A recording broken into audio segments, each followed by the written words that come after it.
Judul firman Tuhan hari ini adalah membangun sikap yang optimis dalam kehidupan. Optimis dengan pesimis, ini bedanya. Orang yang optimis, dia percaya diri, dia yakin, saudara. Tapi orang yang pesimis, dia selalu menyerah. Nggak bisa, nggak mungkin bisa. Tuh. Kalau orang dari mulutnya sering keluar kata-kata, nggak bisa, nggak bakalan bisa Pak, nggak mungkin. Udah, itu kelompok orang yang di sini. Itu bahaya itu dekat dengan kegagalan dalam hidupnya, percayalah. Amin. Jadi kalau ada orang yang suka ngomong gitu, lebih baik jauhi. Nanti takutnya saudara terkontaminasi. Karena apa? Hidupnya tidak ada tidak ada harapan. Itu orang tidak punya harapan. Selalu bilang, nggak bisa Pak, nggak mungkin Pak, nggak. Belum dilakukan dia udah bilang nggak mungkin. Bahaya itu. Di sini nggak ada itu. Amen. Yang ada di sini yang optimis. Bilang sama sebelahmu, kita harus optimis. Jangan berpikir gagal. Kenapa banyak orang gagal dalam kehidupan? Karena dia sering memikirkan tentang gagal. Boleh nggak kita berpikir gagal? Boleh, tapi janganlah berpikir gagal. Coba kegagalan terus dalam pikirannya, kegagalan terus, pasti kamu gagal. Nggak mungkin tidak. Pikirannya gagal terus. Orang yang pesimis itu pikirannya gagal terus. Yuk gagal tenanan, mau cucu. Orang yang gagal itu pasti selalu mencucu. Orang yang pesimis itu pasti selalu mencucu. Tuh. Katakan sama-sama, jangan berpikir. Oke. Sifat dari pikiran. Ini penting. Pada saat kita sedang memikirkan tidak gagal, sebenarnya kita sedang memikirkan tentang gagal. Contoh. Coba konsentrasi ya. Lihat saya. Kalau saya bilang, jangan pikirkan tentang gajah.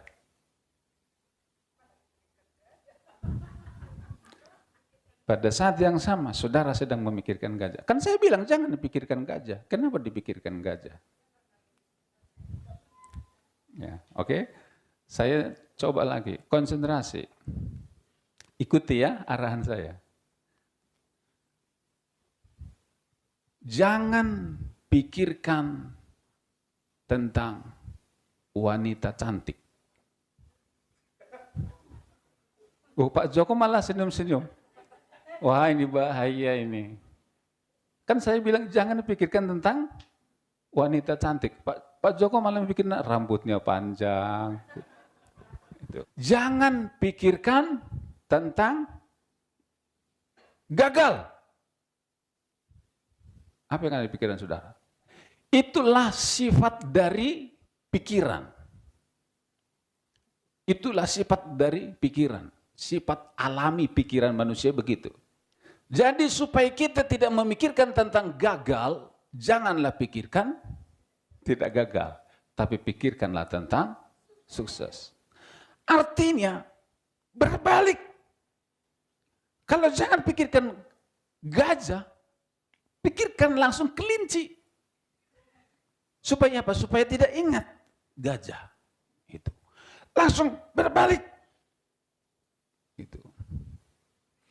Kenapa orang memikirkan gagal? Karena di pikirannya gagal. Coba yang dipikirkan sukses. Saya orang sukses. Saya pasti bisa. Toko saya pasti bisa besar, melebar ke kanan dan ke kiri. Saya pasti bisa jadi pengusaha hebat. Saya pasti bisa jadi anak muda yang luar biasa. Itu pikirkan itu. Amin. Coba pikirkan yang gagal. Aduh, nggak bangkit-bangkit hidupnya. Amin. Pikirkan ini. Setiap hari pikiran kita itu pasti ada isinya. Tapi itu yang menentukan hidup kita. Kenapa? Ada orang setiap hari mengeluh terus, menggerutu terus. Itu dia. Itu dia. Haleluya. Lihat kiri kanannya, itu kelihatan tuh. Sekarang coba lihat tuh. Ya. Ini butuh latihan supaya apa? Supaya hidupnya berubah. Kenapa orang Kristen sudah ke gereja, sudah rajin beribadah, tapi hidupnya nggak berubah, pola pikirnya nggak berubah. Haleluya. Pola pikir harus diubah. Minggu yang lalu saya sampaikan, lahir baru itu terjadi seketika, tapi perubahan pola pikir itu terus menerus. Pertobatan, lahir baru, keselamatan itu saat percaya Yesus. Jadi hari ini kita selamat, mati, masuk surga. Tapi kita kan nggak langsung mati. Kita masih hidup. Justru ketika dalam kehidupan ini, kita masih melihat tantangan, masih menghadapi tantangan, butuh pola pikir yang terus maju. Janganlah serupa dengan dunia ini, tapi berubahlah oleh pembaharuan budimu. Amin. Saudara, para pakar bilang, kupu-kupu itu tidak bisa terbang. Semua pakar seluruh dunia setelah meneliti tentang kupu-kupu, mereka sepakat mengatakan, kupu-kupu itu nggak bisa terbang.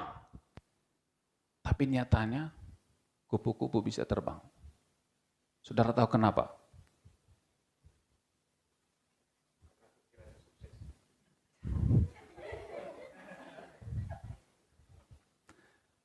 Kupu-kupu bisa terbang karena dia tidak peduli apa kata pakar. Dia tidak dengar apa kata pakar. Dia nggak ngurusin apa kata pakar. Dia terbang begitu saja dan dia bisa.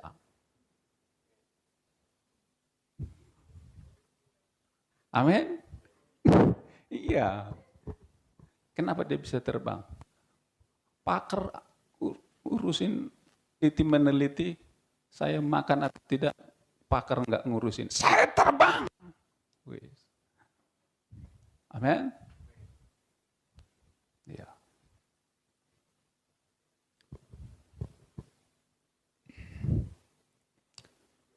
Ini sebuah kisah nyata. Saya ceritakan begini. Ada satu pengusaha sukses, pengusaha sepatu. Kemudian pengusaha sukses ini, dia punya visi yang besar. Ingin ada sebuah negara dan di negara tersebut, satu orang pun penduduknya tidak ada alas kaki. Jadi mereka di sana itu tidak ada sepatu, tidak ada sandal. Jadi mereka kaki ayam begitu. Kemudian pengusaha sukses ini, dia punya visi supaya negara ini semua penduduknya pakai sepatu. Akhirnya pengusaha sukses ini dia panggil sales timnya. Ayo kalian pergi ke negara itu. Kita akan jual sepatu. Kenapa? Karena di sana penduduknya tidak ada yang pakai sepatu. Kemudian setelah di training, kemudian disuruh pergi dan mereka keliling. Sepatu. Dia keliling dari kota ke kota, dari desa ke desa. Oh tante sepatu mau, tante ayo kok asen sepatu. Keliling. Kemudian setelah sekian lama dia keliling di negara itu, orang-orang di situ bilang, kami nggak butuh sepatu. Kami sudah biasa, lihat di sini nggak ada yang pakai sepatu. Anda salah alamat. Salah alamat. Negara ini tidak butuh sepatu. Kita sudah biasa tanpa sepatu. Kemudian yang jual itu, alamak. Dia telepon bosnya, Pak, nggak ada yang laku. Kami sudah stres di sini. Kami mau pulang. Ya udah, pulang aja dulu. Kemudian dia pulang. Kemudian pengusaha ini dia merasa gagal. Lalu dia panggil lagi sales yang kedua. Yuk, ini disampaikan visi kita mengubah ini supaya semua pakai sepatu. Kemudian dia berangkat, dia jualan. Dia jualan, ayo sepatu, sandal.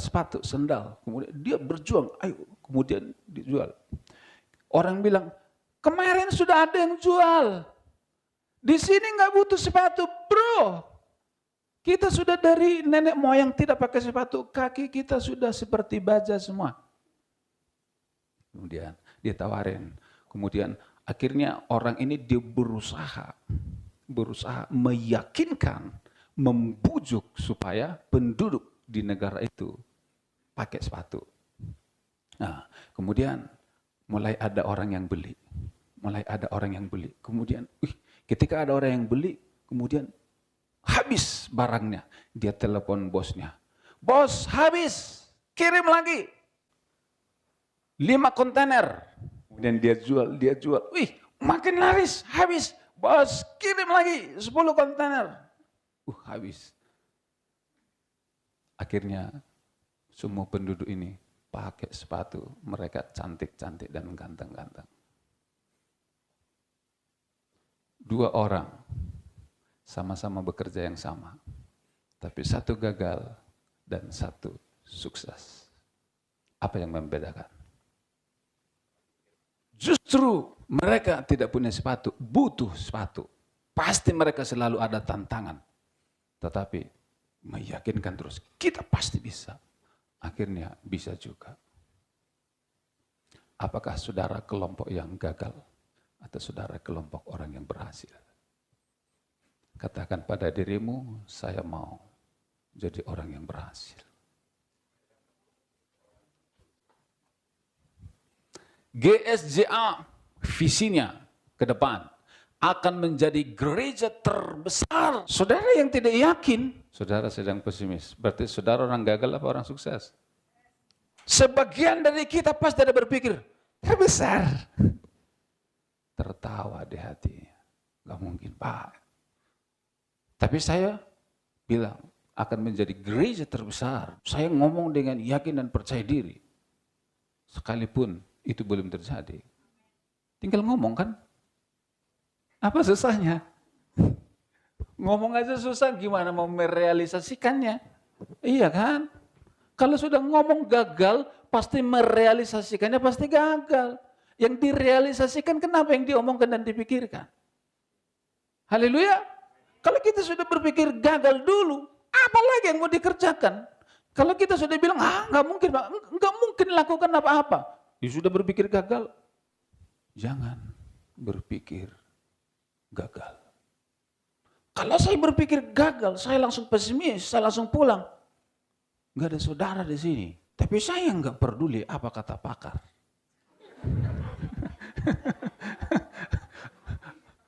Oke? Iya, maju terus. Tanah Kanaan sudah diberikan Tuhan kepada bangsa Israel untuk menjadi miliknya. Tetapi mereka harus berjuang dan merebutnya. Amin. Gini, apakah ketika seseorang berpikir sukses, dia langsung sukses? Enggak. Tapi ketika orang tidak berpikir sukses, dia tidak mungkin sukses. Haleluya. Jadi untuk berpikir sukses, itu langkah pertama. Kemudian ketika kita berpikir sukses, baru kita melangkah, kita berikutnya melangkah, bertindak, berjuang, bekerja keras. Haleluya. Tapi kalau di sini sudah gagal untuk berpikir sukses saja tidak mampu, dia tidak sanggup berpikir sukses. Pikirannya selalu gagal, tidak mungkin, nggak mungkin bisa berpikir sukses. Bagaimana mau ke sini? Banyak orang gagal untuk berpindah dari pesimis kepada optimis. Itu sudah gagal, nggak mungkin sampai di sini. Kamu harus percaya Tuhan, roh yang ada di dalammu lebih besar bersama Yesus kamu melakukan perkara-perkara yang besar. Kita semua sudah ditetapkan atau ditakdirkan untuk berhasil, untuk sukses, menjadi orang di atas, menjadi kepala dan bukan ekor. Ini kan janji Tuhan. Aku menjadikan kau jadi kepala bukan ekor. Artinya kita ini ditetapkan untuk di atas bukan di bawah. Tapi kenapa orang kok banyak di bawah tidak pernah berpindah ke atas? Ya itu tadi. Gagal untuk berpindah di sini. Apalagi mau ke sini. Yang terakhir ini.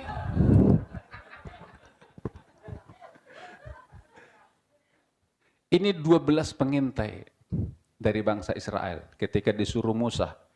Tuhan janji tanah Kanaan akan diberikan kepada kita. Dia pilih 12 orang, tolong kalian pergi dulu melihat tanah Kanaan itu seperti apa. Karena kita akan masuk ke sana, kita akan bawa bangsa ini. Kemudian 12 orang masuk ke sana, kemudian dia lihat, wih!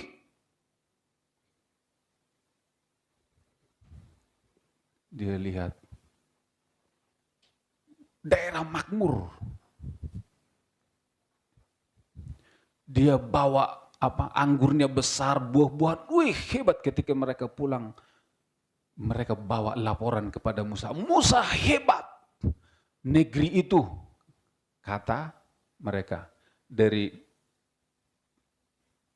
12 orang pengintai, 10 orang mereka berkata, Musa, mati kita kalau kita masuk ke sana.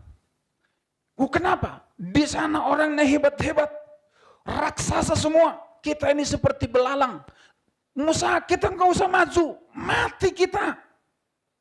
10 orang ngomong begitu.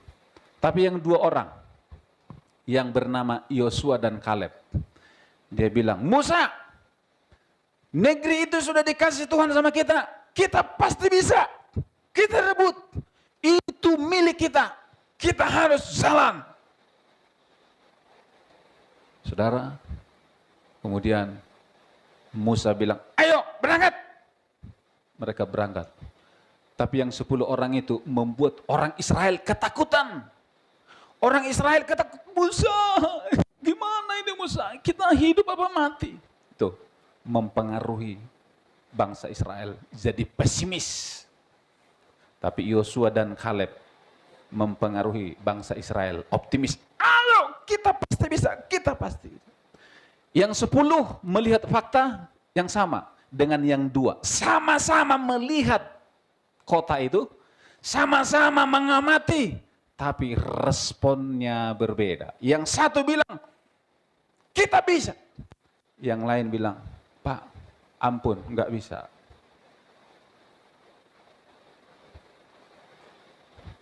Bilangan 14 ayat 24, firman Tuhan bilang, tetapi hambaku Kaleb, karena lain jiwa yang ada padanya, dan ia mengikut aku dengan sepenuhnya, aku akan bawa masuk ke negeri yang telah dimasukinya itu, dan keturunannya akan memilikinya.